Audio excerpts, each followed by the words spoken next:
नमस्कार दोस्तों, स्वागत है आप सभी का आज के मुख्य समाचार के इस वीडियो में। जी हां दोस्तों, मोदी सरकार की तरफ से बड़ी और महत्वपूर्ण खबर की अपडेट निकल कर आ रही है, जिसकी सटीक जानकारी हम आपको इस वीडियो में देंगे। बस आप इस वीडियो के साथ अंत तक बने रहें। और इसी के साथ ही दोस्तों, आज की बड़ी खबरों में आपको बताएंगे कि फास्ट टैग में अब नहीं होगी मिनिमम बैलेंस रखने की जरूरत, नियम में किया गया ये बदलाव। जी हाँ दोस्तों, अगर आपका भी हाईवे पर डेली आना जाना होता है तो आपके लिए राहत की खबर है। भारतीय राष्ट्रीय राजमार्ग प्राधिकरण के मुताबिक अब फास्ट टैग अकाउंट में मिनिमम बैलेंस रखने का प्रावधान हटा दिया गया है, जिसके बाद अब फास्ट टैग अकाउंट में न्यूनतम बैलेंस रखने की जरूरत नहीं होगी। ऐसा इसलिए किया जा रहा है ताकि टोल प्लाजा पर किसी तरह जाम की स्थिति न बने। फास्ट टैग के नियम के बदलाव सिर्फ पैसेंजर व्हीकल के लिए किया गया है। कमर्शियल व्हीकल्स के लिए अभी भी पुराना नियम ही लागू होगा। फास्टैग को खरीदते समय पैसेंजर व्हीकल जैसे कार, जीप, वैन के लिए अकाउंट में सिक्योरिटी के रूप में कुछ बैलेंस रखा जाता था। वही टोल प्लाजा पर गुजरते हुए अगर वाहन चालक के फास्टैग में सिक्योरिटी के अलावा रिचार्ज नहीं है तो उसे टोल पर दिक्कत होती थी और इससे टोल प्लाजा पर जाम लग जाता था। लेकिन अब ऐसा नहीं होगा। टोल प्लाजा पार करने के बाद अगर आपके अकाउंट में नेगेटिव बैलेंस हो जाता है तो बैंक सिक्योरिटी मनी वसूल कर सकता है, जिसे वाहन मालिक को अगले रिचार्ज करने पर देना होगा। और अगली बड़ी खबर की बात करें तो मुश्किल में फंसे इजरायल ने मांगी भारत से मदद, पर नहीं मिला जवाब। जी हां दोस्तों, इंटरनेशनल क्रिमिनल कोर्ट के एक फैसले की वजह से मुश्किल में फंसे इजरायल ने भारत से मदद मांगी है। द हेग स्थित अंतर्राष्ट्रीय अदालत ने पिछले सप्ताह अपने फैसले में फिलिस्तीन के इलाके को भी अपने न्यायिक छत्र के अंतर्गत बताया था।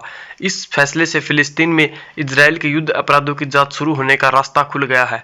इंडियन एक्सप्रेस की रिपोर्ट के मुताबिक इजरायल ने अपने अच्छे दोस्त भारत से अपील की है कि वह अंतर्राष्ट्रीय अदालत के फैसले के खिलाफ उसके पक्ष में समर्थन दे। एक्सप्रेस ने आधिकारिक सूत्रों के हवाले से लिखा है कि भारत ने अभी इस मामले में कोई जवाब नहीं दिया है। रिपोर्ट के मुताबिक इजरायल के प्रधानमंत्री बेंजामिन नेतन्याहू ने प्रधानमंत्री नरेंद्र मोदी को एक पत्र लिखा है और भारत से इंटरनेशनल क्रिमिनल कोर्ट के फैसले के खिलाफ बोलने की अपील की है। नेतन्याहू ने पीएम मोदी से अपील की है कि वो आईसीसी को सख्त संदेश भेजे कि न्याय और सामान्य चेतना पर इस तरह के हमले बंद किए जाएं। नेतन्याहू ने हाल ही में मोदी को अच्छा दोस्त करार दिया था। रिपोर्ट के मुताबिक भारत की तरफ से 7 जनवरी को नेतन्याहू के लिखे पत्र को लेकर अभी तक कोई जवाब नहीं दिया गया है।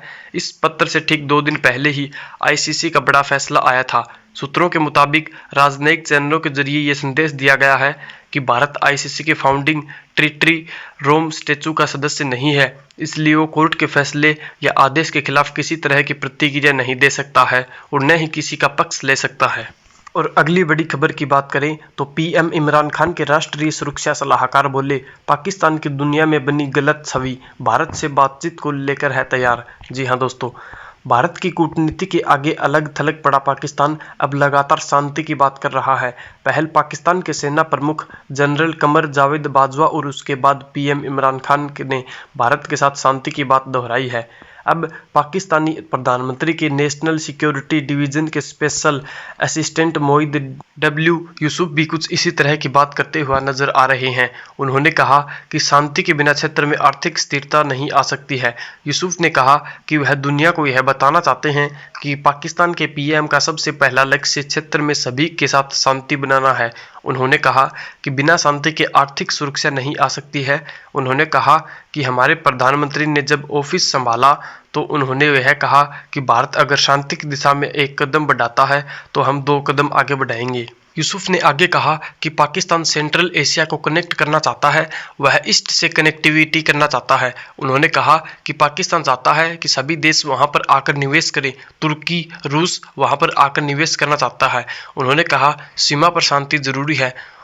और उन्होंने कहा कि पश्चिम देशों में पाकिस्तान के खिलाफ छवि गलत बनाई गई है, लेकिन जब वे यहाँ पर आते हैं और इसके बाद जाते हैं तो हकीकत से उनका यहाँ पर वास्ता होता है। अगली बड़ी खबर की बात करें तो ब्रिटेन के टॉप साइंटिस्ट का दावा, कोरोना का कैंट वेरिएंट पूरी दुनिया को गिरफ्त में ले लेगा, 1 दशक तक चलेगा मुकाबला। जी हां दोस्तों, ब्रिटेन के कैंट क्षेत्र में सबसे पहले मिला कोरोना वायरस का नया रूप चिंता का विषय बन गया है, क्योंकि कोरोना महामारी से सुरक्षा के लिए तैयार की गई कोविड-19 वैक्सीन का असर इसके सामने फीका पड़ सकता है। ये दावा है UK genetic surveillance programme chief Sharon Peacock का।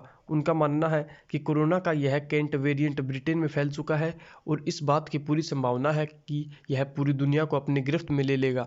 कोरोना वायरस के चलते दुनिया भर में 23,50,000 लोगों की मौत हो गई, जबकि करोड़ों लोगों के सामान्य जनजीवन को प्रभावित किया है। लेकिन कुछ नए कोरोना के वेरिएंट ने इस बात को लेकर एक बार फिर से चिंता बढ़ा दी है कि जो वैक्सीन तैयार की गई है उसमें फिर से बदलाव किए जाएं।